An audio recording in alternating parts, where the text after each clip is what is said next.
I oversee our planning and research section out of State Police Headquarters in Albany.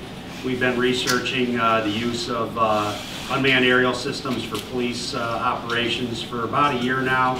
And this month we've begun launching our program, starting with 4 troops, and then we'll be training additional personnel, and we'll have UAS capabilities in all our troops by the end of March. Program, so I'll open it up to you. And I'll spell my name for you. Last name is Reichel, R-E-I-C-H-E-L. You can start off with all the particular uses you expect to use this for. Okay, so there's a whole spectrum of different operations we could use the aircraft for. Everything from crime scene documentation to search and rescue operations, things of that nature. We're going to be exploring very soon how to use them for accident reconstruction. Our hope is that it'll be able to clear an accident scene very quickly. There's additional technologies and equipment that's needed to make the accident reconstruction portion work, but the drone takes the photographs of the accident scene very quickly, and then that can be fed into a computer, and they can do all their measurements off-site instead of having to do it all on the ground at the scene. So those are just some of the things we're looking at. What kind of time are you looking to save by doing that compared to conventional method? With regard to accident reconstruction, well, as I said, we're still looking into that. It's still being developed at this point by our collision reconstruction unit, but initial investigations that we've done into how it would work, we're looking at cutting it down to a third to a quarter of the time that it takes now. What is the program called? It's just simply the Unmanned Aerial System Program for the state police. And you said 4 troops were chosen? Right now we're starting with 4 troops. That's where we've trained some initial personnel to operate them, and then those individuals will be used to instruct additional personnel, and eventually we will have UAS in 9 troops across the state, with the exception of Troop T, which is the throughway. That'll be supported by the surrounding troops as needed. And then our personnel in New York City will not have them because New York City is all restricted flight space. Was this supported by a grant of some sort, or? Okay, so funding was initially, the initial 2 aircraft that we purchased were purchased with state funds, and then we were able to get the Trooper Foundation to donate the additional 16 of the total 18 that we have. And I would refer you to the Trooper Foundation's website if you want to know more information about that organization. Why now? UAS technology is not actually new. There's police departments across the country that have been using them to great success. As I said, we've been exploring them for about a year to see where we would use them, how we would use them, what type of platforms we wanted to use.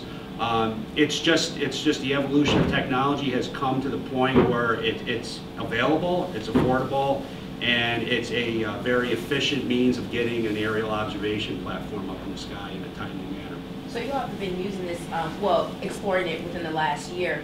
Any, benefits that you've seen from using it so far?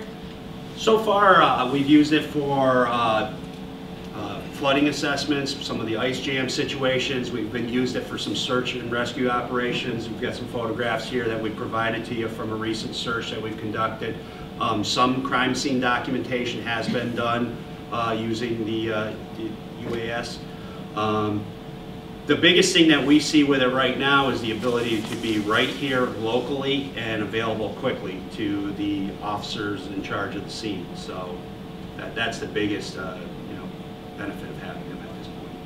What are you not going to be using it for? Well, that's kind of a broad question. What are we not going to be using it for? So some of the questions that we've been asked before, would we use them for speed enforcement, for example? We won't be using them for that type of situation. If you're referring to privacy concerns, we've taken a great deal of time to establish a privacy policy. We've consulted with the New York Civil Liberties Union to address any concerns that they had. And basically, we're going to safeguard privacy the same way we always have. The UAS is not a tool to circumvent any legal requirements or anything that we comply with now. So it's just another tool in the toolbox. We continue to investigate crimes and public safety matters in the same fashion as we always have. Any mishaps we're noticing with it so far, or things we need to work on in the future? So far, the program is so new, we haven't had any issues with them as far as any malfunctions or anything of that nature, but we do comply with all FAA safety requirements. Is all the evidence that you gather, is it admissible in court? Can you use it in court? Yeah, evidence will be admissible in the same manner that any photographic evidence is admitted, and it'll be handled in the same manner. Can you walk us through what one of the officers who has to use this has to do in order to be able to fly it? Okay, so I'm not an operator, okay? But basically, the way the program would work is if we had some type of an incident where the responding officer or the supervisor in charge felt there was a need to have a drone. Let's say we had a missing child type situation, and they felt that bringing out a UAS would be helpful. They would request that. There's a supervisory chain that would vet the request, and then a pilot would be notified to go out to that scene, and whether or not that pilot had a UAS with them at the time, the UAS could be brought to that pilot at the scene, and then they would be able to fly it. I know you've been testing it for a year. Is the program going into effect today, or has it been into effect for a while now? The program is in effect. The governor's office announced it in the early part of this month, and that's when we actually began flying operationally. Prior to that, we were only doing training flights, but we are now using it for actual state police operations. I want to ask a little bit about safety in regards to law enforcement, because I imagine if there's a situation where there's maybe, I don't know, you're trying to find, it's an active crime scene, you're trying to find someone, how can using these drones be helpful instead of officers just going into a particular area that could be, you know? Sure. And that's certainly a great benefit of having this technology, is we can put the drone in harm's way where we don't have to risk an officer in that case, or in a case of somebody, a search situation where we're looking for somebody who may be injured. We can assess that person quickly and determine whether or not we need to get into the area more rapidly, higher risk, whatever the case may be, or can that person wait a little bit longer so we can safely approach to them. The other things that we can do is, as you see in these photographs, we can overwatch our personnel. We can look out for them, see where they're going. We can direct them to different things. So it gives us it's just an added measure of security. It's an added measure of observation when we're conducting these type of operations.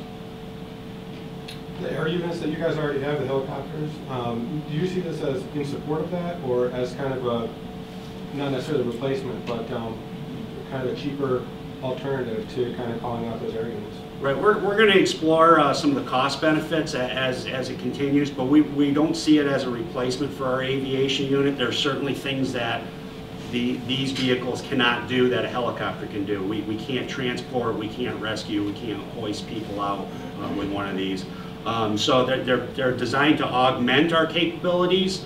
The big thing that they do is they're an asset right here in the troop that the troop commander has available to him at a moment's notice, rather than having to make a request for a helicopter to come in and fly on scene. Doesn't mean that we wouldn't also use helicopters. We'll continue to use them, but these will augment that type of capability. Are they all the same platform across the state, or? Right now we have all the same platform that you see in front of you right now. We are looking into some other platforms. We'll be looking into some all-weather units.